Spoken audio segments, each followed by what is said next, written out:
Have you ever poured your heart into something at church? It might be an event, it might be a ministry, it might be a mission, a project, and then you looked around and thought, does anyone even care that we're doing this? I mean, you plan, you pray, you prep, and it seems like only a handful of people are actually showing up. That kind of disappointment cuts deep, especially when you're doing something for the Lord. Today we're talking about how to handle those moments when your passion for God's work doesn't match that of those around you.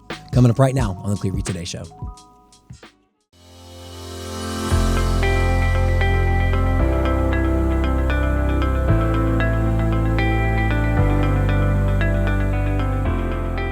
You're listening to Clearview Today with Dr. Abidan Shah, the daily show that engages mind and heart for the gospel of Jesus Christ. I'm Ryan Hill. I'm John Galantis. Welcome to the Clearview Today show. We got a great conversation, something that has been user submitted time and time again. People writing into the show, telling us about things happening at their church. But before we get into that, we want to introduce our host, Dr. Abidan Shah, who's a PhD in New Testament textual criticism, professor at Carolina University, author, full-time pastor, and the host of today's show. Dr. Shah, being a full-time pastor, this is something that comes up a lot where people are disappointed in the turnout of their events. You know, a lot of people put all this effort into something and they think that just because they care about it, the congregation ought to care about it. And usually they don't. Yeah, they get disappointed. I've been there. Well, we were there for many years. Mm-hmm. We used to do a lot of things. We tried every kind of music imaginable. You know, I didn't grow up in America. I didn't grow up in the South. I didn't sing Southern gospel. I was aware of Southern gospel music, but I wasn't, I didn't grow up singing that kind of music. But when I first came to this town and saw that our church was trying what it could, it had this choir with maybe 5 or 6 people, which was half the church. And the music style was like hymnic, which is right down the road for me, because that's how I grew up, singing old hymns. And then, people were not engaged in worship, so we're like, we're going to do something. We're going to have a cantata, and people would come, maybe 10 more people than usual. And I'm like, good grief, what will it take to bring people here? And there are many different factors. So I hope this doesn't communicate to you that if you do these 3 things, no worries. No, there are many different factors. Right. It was, for example, our church was located in a section of town where people were afraid to go after a certain time at night. So night events were usually not very well attended.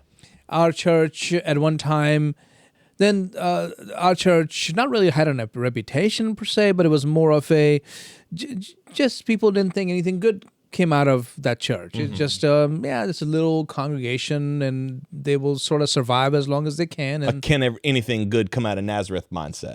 Probably. Little church in North Carolina, yeah. It's not like it was a bad church. It was just, nothing going to happen there. It's done. Right. It's seen its heyday. Yeah. So that's the kind of church we came to. And it was frustrating at first, thinking, man, we're doing all this, but hardly anybody comes. Christmas services were like 50 people. Wow. On a very good Christmas service. And when we saw 50, it's like, oh my goodness. We got a packed 50. house, guys. So over the years, you learn certain, not really tricks, because God's work does not involve tricks, but you learn certain principles on what it takes to invite people to come. And what you find out is this: the best of the best. And I say that because there are people who will say, now Charles Spurgeon didn't do all that when you try to get people. He just preached the word, brother. You must not have read on Charles Spurgeon. Now, Martin Luther, one man stood up against the Pope, and he, nailed those 95 Theses to the Wittenberg door, and man, next thing you know, you must not really know Martin Luther. Yeah. Maybe you need to read up on him. That's a good point. You have a caricature in your mind. You think you Yes. know, but you don't know the full picture of what these men were doing. You may have a popular understanding, but these people were great organizers. That's true. There's an art to it. There's a science to it. Absolutely. Yeah. Yeah. And does not for a moment does it take away from their faith in God. Does not for a moment take away from their prayer life. that we need to ask God to bless this event. Without God, this is not going to be possible. So none of that is compromised. That's a great point. That's like the old school, or maybe like the philosophical way of looking at churches today who have like huge productions, like lots of production value. All you're seeing is the final product. Yeah. And you're like, man, all they're doing is just worshiping genuinely. It's like, no, there's so much prep, organization, rehearsals, lighting, like meetings, all these things that go into a production like that. To make it look like that. To make it look like that, yeah. But it's kind of the same thing with this. Like, man, all he did was get up there and preach the word of God. It's like, no, he planned, he organized, he has a team, he had these things on lock. Yeah. Since you brought up that statement which I mentioned a few moments ago, let's talk about Spurgeon for a moment. Spurgeon was an amazing organizer. Spurgeon knew how to drum up, an event. You read some of his read his autobiography. Okay, read his biography, and you will find out that he knew how to get the word out that I'm preaching on this, that I'm talking about this, and you need to be here. And the word would spread through London City, and people would come. They would come across the river. Okay, so Metropolitan Tabernacle was on the south side of the River Thames, and so people would come from the north, cross the river, get on a ferry boat, cross the river, come and walk. I mean, it's a walk. Yeah. I walked trying to get to where the Metropolitan Tabernacle is today, right across from this shopping mall, and you have to do some walking. Yeah. And they came. People think this was just like, oh, they were just drawn. They just, Yeah. It just happenstance. The Spirit led them. Well, yes, I'm sure that was there too, but there's also a level of organization and planning and preparation and advertising and capturing the market that these men were doing. Yeah. Absolutely, they did. It wasn't just a different time where it's like, oh, well, they didn't have like Netflix in their homes, or they didn't have the internet, or all these things to distract They had them. a lot of plays. They could go to the Playhouse. They had entertainment. They had things that they could have been at, but they were convicted because of, yes, the Holy Spirit, but also because of the leaders' organization and the leaders getting the word out that this is coming and you need it. So our listeners and viewers are at home, or they're writing, and they have had poorly attended event after poorly attended event. So they're listening with bated breath. They have their notepads out. They have their notes app open, ready on their phones, ready to write down these three things. What in the world are these three principles, Dr. Shah? First things first is prayer.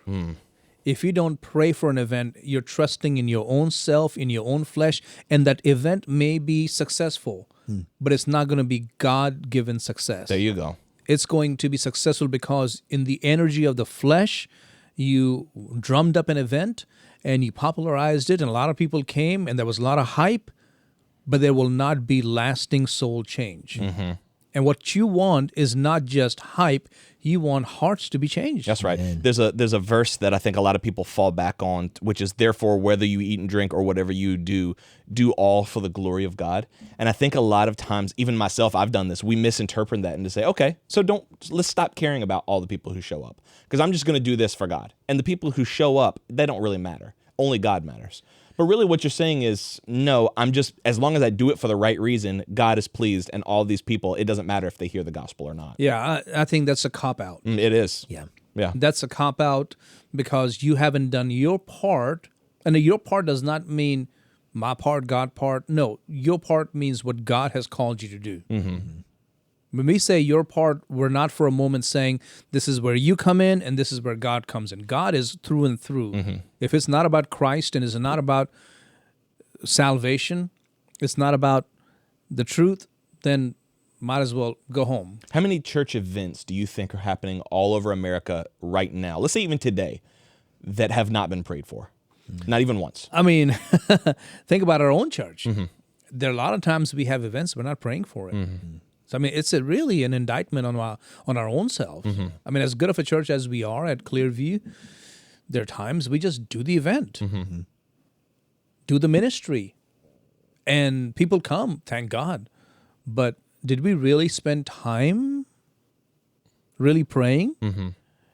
One of the things we do with the theater ministry is the week before, I think it is, or the day of the show, we walk throughout the building praying. I think we need to do that even prior to that. Have 2 or 3 of these kind of times. Yeah, it's a great point. Yeah, it really does frame things in the right spirit. And like you said, Dr. Shaw, even if your event is successful through something that you've managed to pull off in the energy of the flesh or some support that you were able to drum up, it's not success that glorifies God. Right. It's not success that focuses attention where it ought to be. It focuses attention on you, which never ends well. Right. The end goal is not that you want a lot of people, that your event gets well attended. Right. That's not the goal that we're after. The goal is a lot of people attend so that the gospel is preached to more hearts. So that there are more lives that are transformed. That's right.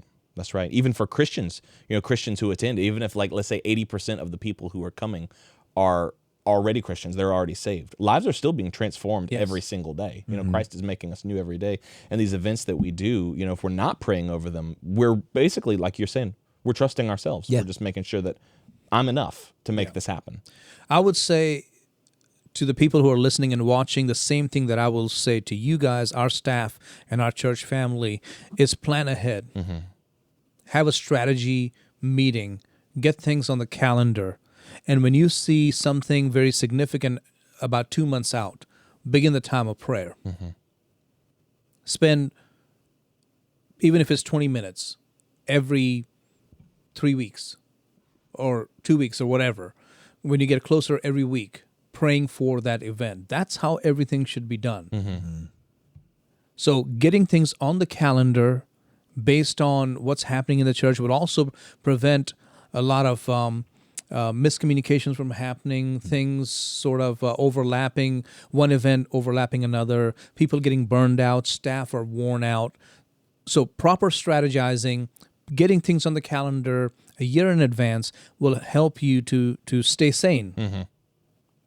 But it'll also help you to plan out your prayer time. Yeah. So if a night of worship is coming, say, around Easter, Easter this year is in April, is that correct? I think so. Yeah. Yes. So let's say Easter is coming up in April. So sometime in February, you should begin your time of prayer for that Easter night of worship. Right. Or the Good Friday, whatever it is. So at least I would say 3 or 4 times you have come together with your praise team or with your staff or with your prayer warriors and pray for that event. So many times we treat prayer as a disposable resource. It's just something like, we can't do anything else. I guess we'll just pray. Yeah. We can always just pray. Right. But Or- prayer should be our first response. Yeah. Always. Yeah. Or it's part of the motion. You know what I mean? Like, let's open up in prayer because I'll look like a bad leader if I don't. Yeah.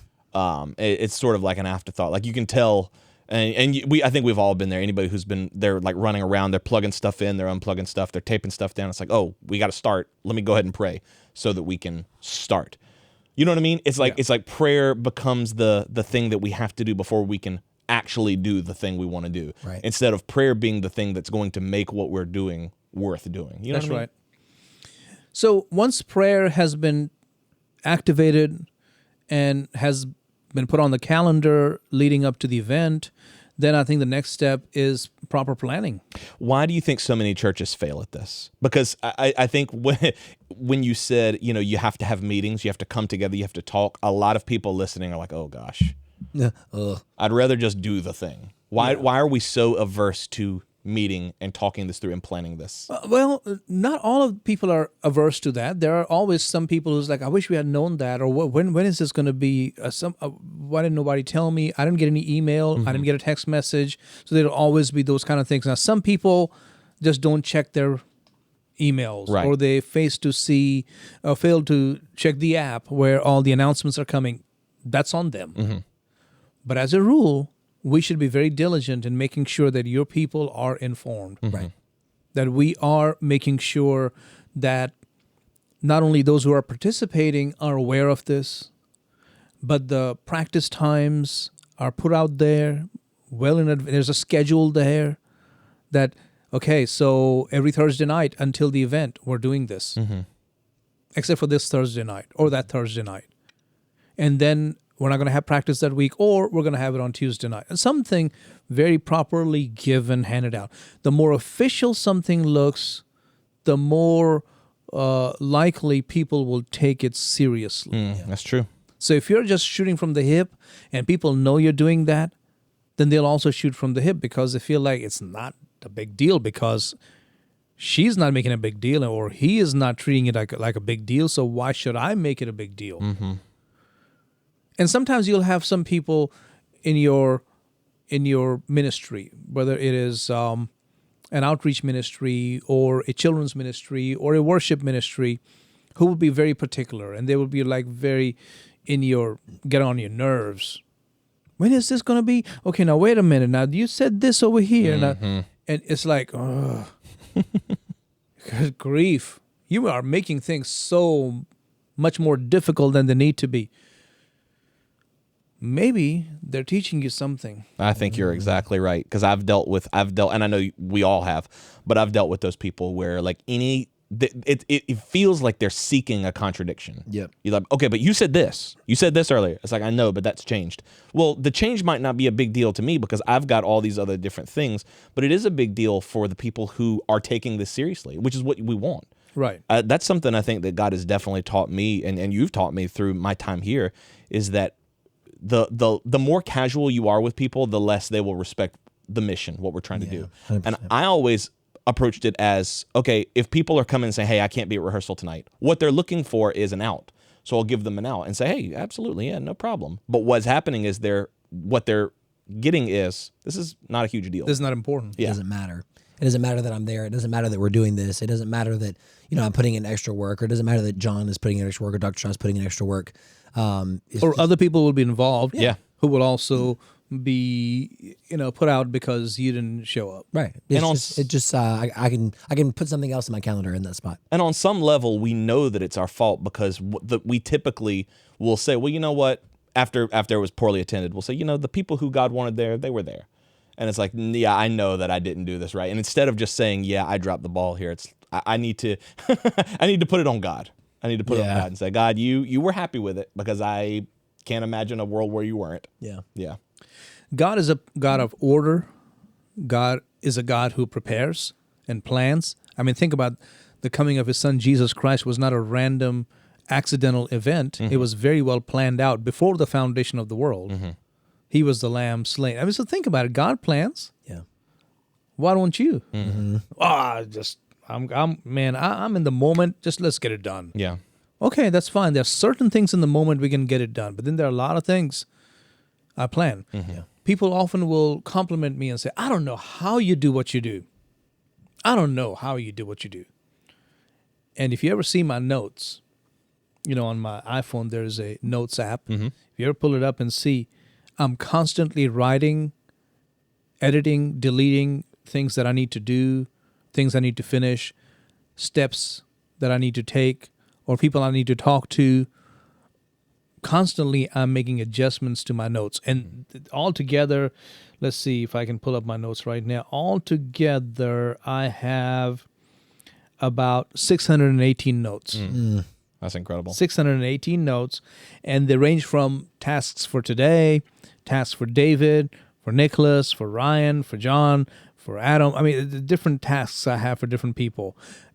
Regarding my sermon coming up this Sunday, there's an open note there. Mm-hmm. Then there is we provide a steak meal for all of our first responders in our city and our community. I have a schedule for that. Mm-hmm. I'm taking a tour overseas, leading a group of people. There's a note for that.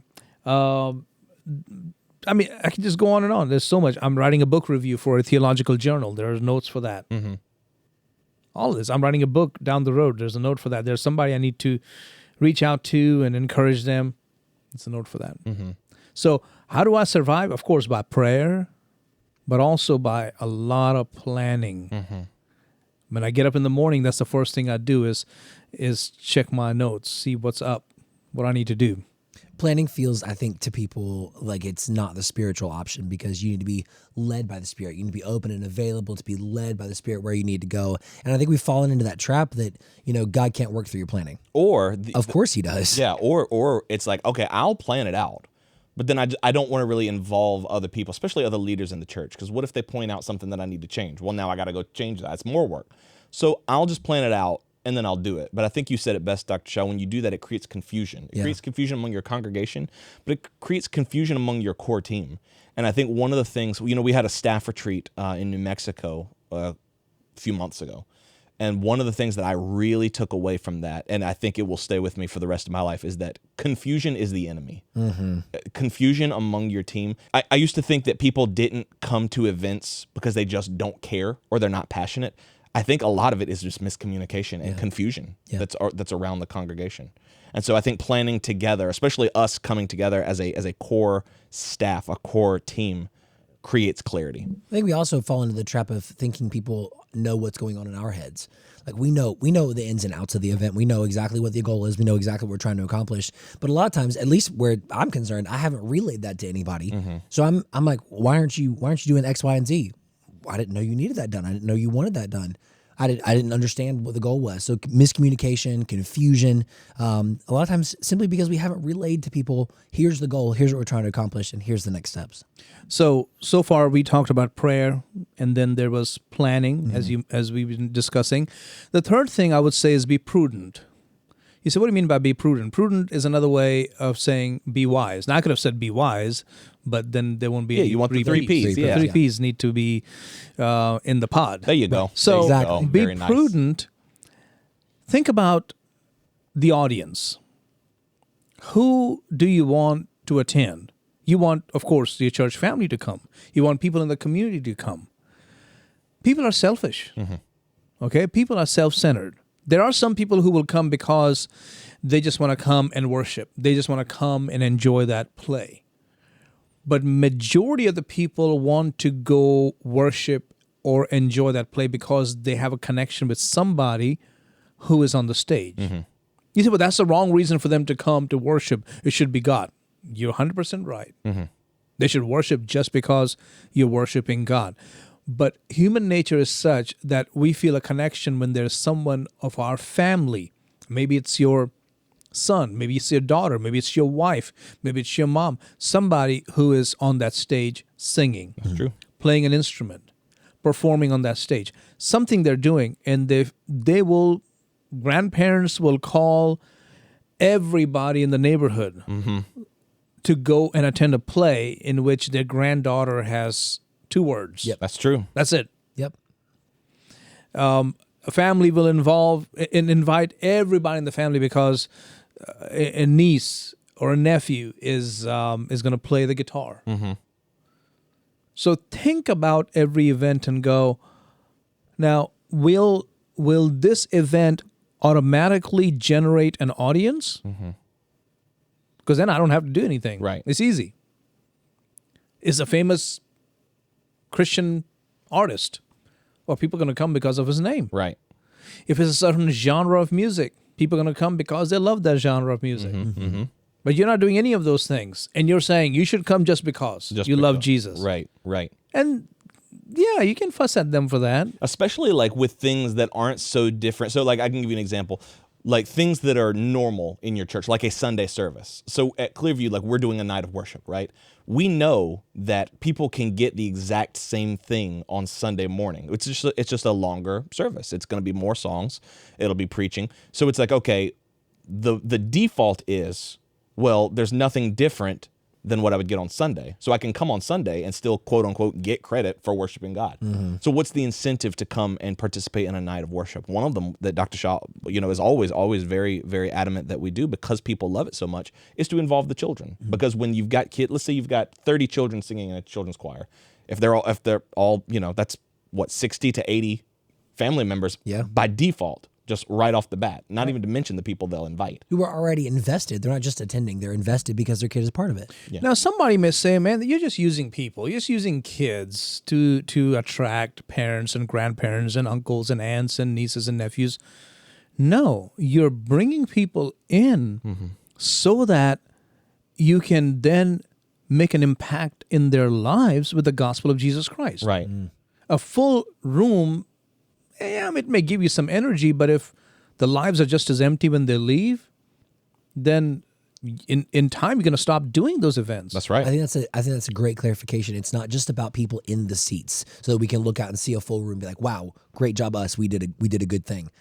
it's the more people that are there is the more people that get the chance to hear the gospel. Yes. The more people that are there is the wider our net is that we can cast out, so we can make the largest impact possible in people's lives. It's like someone saying Jesus should have just preached to his 12 that wanted to follow him. He shouldn't have used food to attract He did. multitudes. He used shouldn't have food. did that. Absolutely, he did. Yeah, absolutely. Come follow me, I'll make you fishers of men. He didn't say, come follow me and I'll teach you how to write gospels. Yeah, I'll They make would've you been like- disciples. Yeah. Yeah. Yeah. So Jesus met people where they were. So in your events, think about who is going to be there. Yeah. Who can be there. Yeah. If it's a worship event, involve children. And of course, parents, grandparents, uncles, aunts will come. If it's, again, some kind of a musical event, invite, get students to be part of that worship. And you'll have, again, family members come up. That's right. If it's a play, make sure it's a wide-ranging audience, wide-ranging cast, so that different people will come. It's simple. Yeah. We very look for solutions that don't require a fundamental shift, right? Like just post more on social media, or just make your thumbnails look better, or make sure that everyone. But if you don't have these fundamentals, at the end of the day, you're not going to change the human heart. You're right. Yeah. So yeah, definitely get your social media up and going. Make sure your thumbnails look good. Make sure your pictures and images and little informational videos are done well.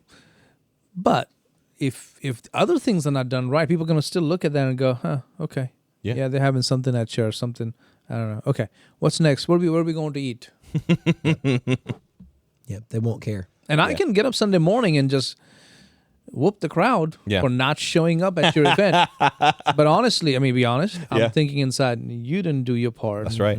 You didn't do your part. Now I'm over here being the bad parent. Yeah. Getting on to the kids. Yeah. But you should have put the right chums out there so that the fish could come. That's right. But That's the chums were 100%. never put out. That's right. Absolutely. 3 P's in the pod. Pray, prepare, or plan. Prepare or plan. Do both. Plan and prepare. and be prudent. That's right. Be wise. That's right. In how you implement your plan, your preparation, your strategy. And to if reach you've people. done those 3 things, only then do you get to add the bonus Jonas, the 4th one, which is post. Did you say the bonus Jonas? Yeah. I've never heard that. Because there was a 4th Jonas brother, right? I've never heard what? There's No. a 4th Jonas brother. Yeah. No. Yes, there is. No, there's only 3. No, there's one that doesn't get any airtime. We're ruining the end of the episode. I've never heard this. Someone write in and let us know about the bonus Jonas. I've never heard that. Okay, I go do ahead. like that though. You get to add the 4th one as post. Yeah. Once you've done Once those, you've done those three, once you've that's done those 3, then you get to post about your event. That's right. Guys, make sure you join us tomorrow, same time, same station. We're going to be diving into another great topic here on the Clearview Today Show. Thanks again to our sponsors for making today's episode possible. And if today was the first time you've joined us, hope that it was beneficial for you in your strategy and how you implement your events. But also, we just want to tell you we love you. Thank you for joining the conversation. We hope you join us again tomorrow.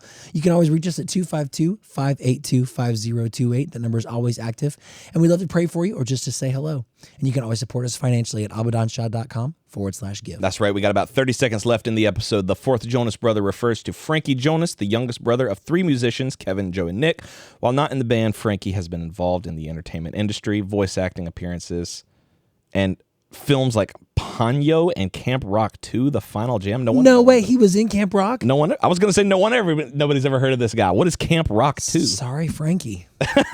Sorry, Apologies to Frankie Jonas. Frankie. Hey, Frankie, maybe you know what I was going to say. Imagine being the 4th Jonas brother. If you, listen, like the if you Jonas prayed, Brothers is a band with 3 people, and there's a 4th Jonas brother. Yeah, if you'd prayed, if you'd planned, if you'd been prudent, maybe people would know. I'm just joking. A couple reminders for you. No Clearview hate to today. Frankie Jonas. No hate to Frankie Jonas. Clearview today is going to be on TBN Plus very soon. Yes. Keep on the lookout for that. Cafe Sessions Volume 1 is out now. Make sure you leave us a review on iTunes or on Spotify. It We're helps blowing up shuffle on that. Spotify. Thank you guys for that. Yeah, thank you for streaming. Keep doing that. Share it with your friends and family. Leave that review because it helps shuffle us to the top of the algorithm and helps recommend us to more people. And then don't forget the Apologetics Conference is coming up on March the 28th right here at Clearview Church. Dr. Charles is going to be speaking as well as other scholars from around the world on the importance of the Byzantine text and textual criticism and how we can understand the text behind the English Bible That's right. we hold in our hands. That's right. We love you guys. We'll see you tomorrow on Clearview Today.